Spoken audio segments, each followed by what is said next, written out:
Vamos agora ver como que um circuito digital pode armazenar um programa com instruções para manipulação da calculadora. O processador, o que ele é? Um circuito especial, certo? Todos os circuitos que nós vimos até agora, eles fazem alguma coisa. Ele faz uma soma, ele controla um semáforo, ele faz alguma coisa específica. Bom, o que o processador tem de diferente? Ele é um circuito de comportamento flexível. Cada hora ele tem um comportamento. Qual que é esse comportamento? Aquele ditado por um programa. E esse programa é escrito por um ser humano. Somos nós que escrevemos programas. Bom, a gente tem um problema de transformação de informação e nós queremos pôr o computador para trabalhar para a gente, para fazer com que ele faça os cálculos que nós estamos precisando. E o que é preciso, gente? É preciso que, ao trocar de programa, a gente vive trocando de programas, vocês têm muita experiência com isso. Você troca do Word para o PowerPoint, para um browser, para uma série de programas que a gente utiliza no dia a dia. Bom, e essa troca de programa não envolve nada de troca de modificações no circuito. Ou seja, você não tem que alterar o seu circuito por causa disso. Né? Você altera o programa. Então, o que significa isso, gente? Que o programa, em seu formato final, ele tem que ser informação. E informação em computadores tem que estar codificada em bits. Então, para ele ser executado, entendeu? O programa tem que ser carregado em alguma memória do computador. E a gente tem que adicionar ainda uma unidade de controle à nossa calculadora para transformá-la no processador, de tal forma que todos os sinais de controle, que são as tomadas de barramento, liberação de barramento, os clocks dos registradores, leitura e escrita de memória, bom, todos esses devem ser remetidos por essa unidade, de forma a obter exatamente a sequência de pulsos, certo? Que realiza a computação determinada pelo programa que contém a intenção nossa, nós que escrevemos o programa. Vamos nos ocupar primeiramente aqui de como apertar um tanto de botões aqui ao mesmo tempo. Tá? Que a gente tinha todos aqueles controles lá da nossa calculadora, a gente precisa apertá-los em uma certa sequência. Então tem um exemplo interessante, como que você aperta diversas coisas ao mesmo tempo, é essa caixinha de música aqui. Bom, a gente tem aqui um problema comum, bom, que é apertar diversas teclas, tá bom? Todas essas hastezinhas aqui, cada uma afinada por uma notinha, tá bom? Que elas devem ser apertadas automaticamente e não é ao acaso, não. É assim como nós, para fazer um cálculo, a gente precisa apertar numa sequência precisa, tá bom? Aqui, então, é bem mais preciso, que além de ser numa sequência, tem que ser num tempo preciso, tá bom? Mas a ideia é basicamente a mesma, tá bom? A gente tem uma memória com o programa, tá bom? E essas saliênciazinhas aqui do metal compõem este programa. Vamos ver agora um vídeo com isso aqui funcionando, que é muito bonitinho e que vai nos dar ideias também sobre isso.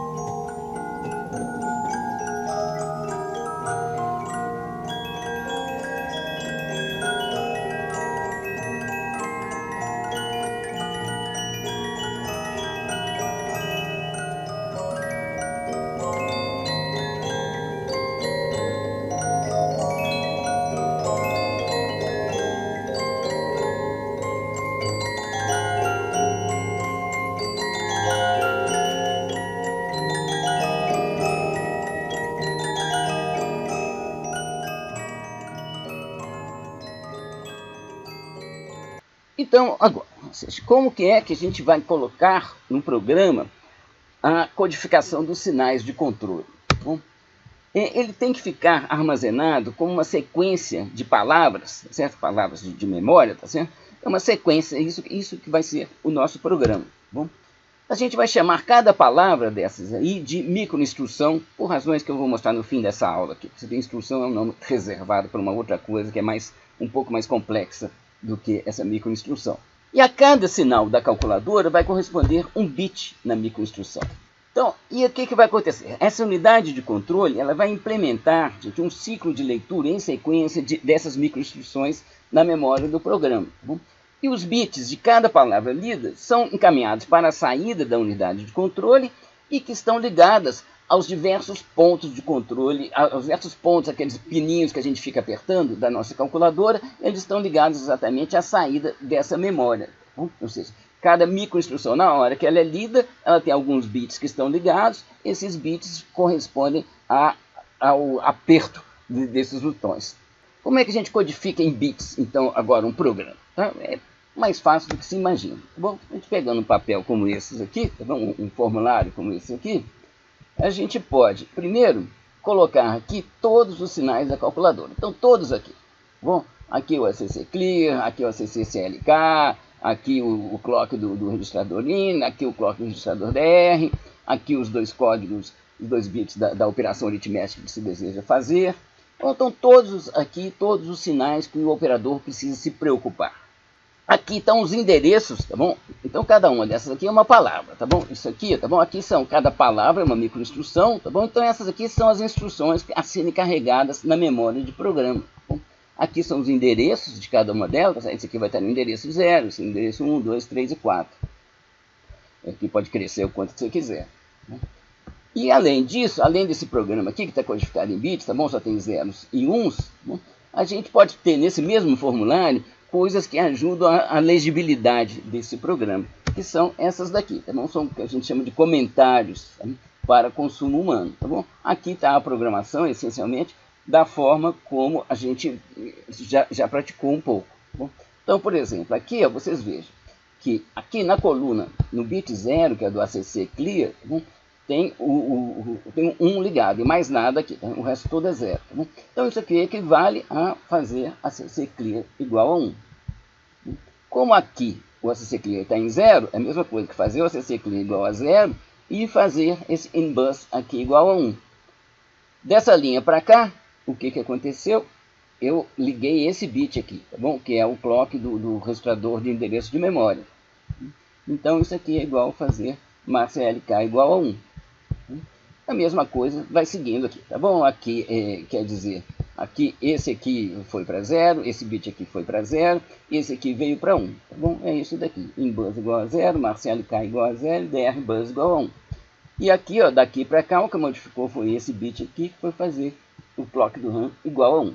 Bom, então, se a gente sabe programar dessa forma, é muito fácil para a gente codificar dessa forma que está aqui. Tá bom?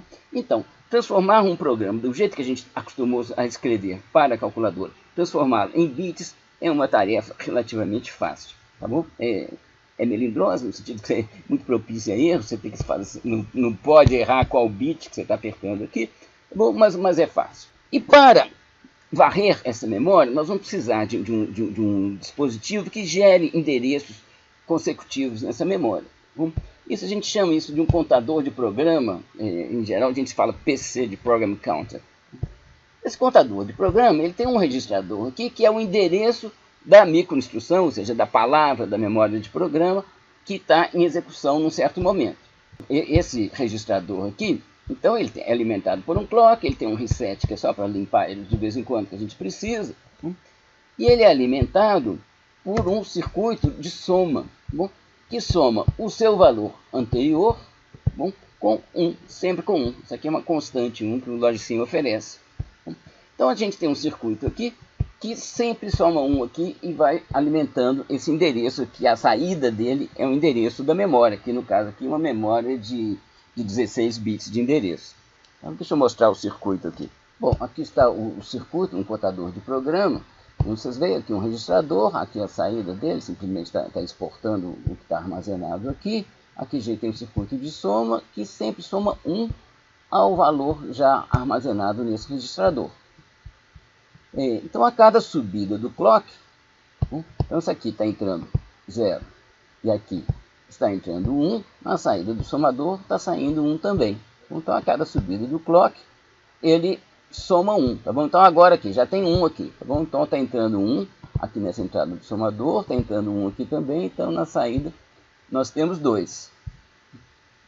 Próxima subida do clock, ele copia a entrada, na próxima subida, copia a entrada, na próxima subida, copia a entrada. Ou seja, sempre o que está saindo aqui é o valor anterior, 4, bom, que é o que está entrando aqui. Como aqui sempre entra 1, na saída, aqui agora eu tenho 5, que vai ser armazenado aqui na próxima subida do clock. É essa que é a ideia que a gente usa para varrer, a gente usa esse dispositivo aqui para varrer os endereços de uma memória de programa. Então,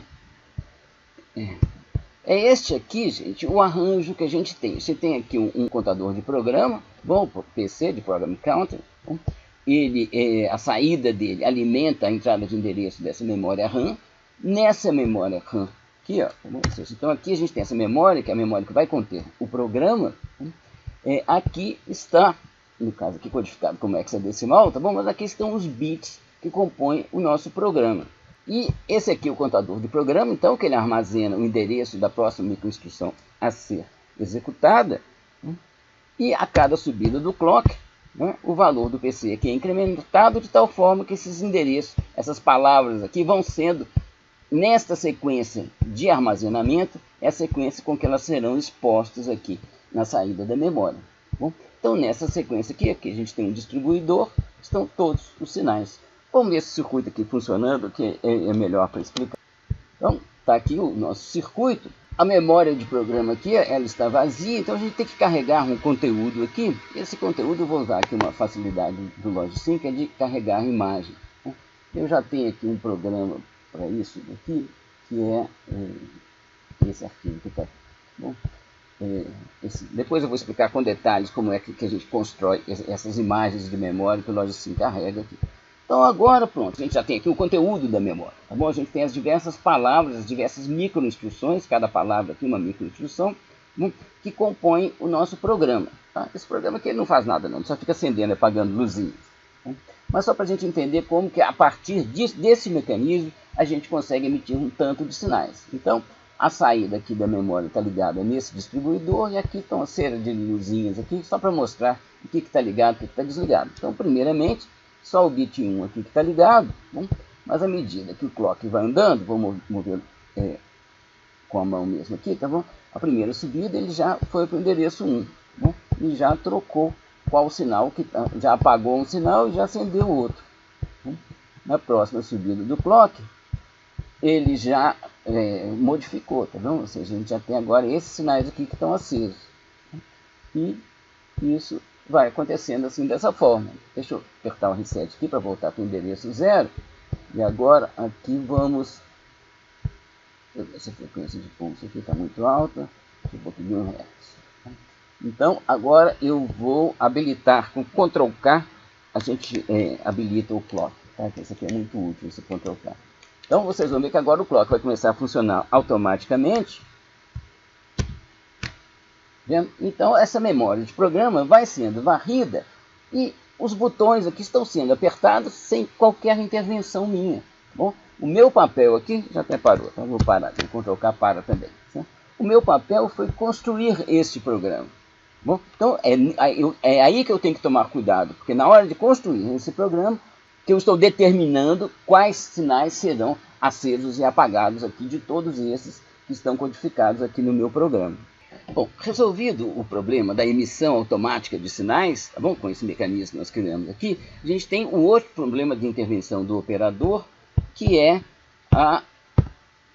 a entrada de valores literais. Bom, ou seja, isso é um outro ponto que a gente necessita de intervenção do operador. Tá bom? Ou seja, um endereço, escrever na palavra 7, multiplicar por 2, certo? Multiplicar por 10, certo? Esse 10, o 7, são valores que a gente chama de literais. O conteúdo da posição de memória 3, o conteúdo eu não sei o que é, certo? No momento que eu estou programando, só saberei na hora da execução do programa. Então, valores que eu sei no instante de programação, de escrita do programa, a gente chama de valores literais. Então, na calculadora, a gente precisava de colocar valores literais lá também. Bom? Então, como que nós vamos fazer isso daí? Tá bom? Essa unidade de controle nossa, que vai emitir esses sinais, os sinais de controle, da forma como eu mostrei agora, bom, ela deve permitir também que esses valores literais já sejam especificados no seu programa, no programa armazenado. E deve fornecer esses valores literais para a calculadora nos momentos adequados. E por fornecer, gente, a gente entende colocar no barramento.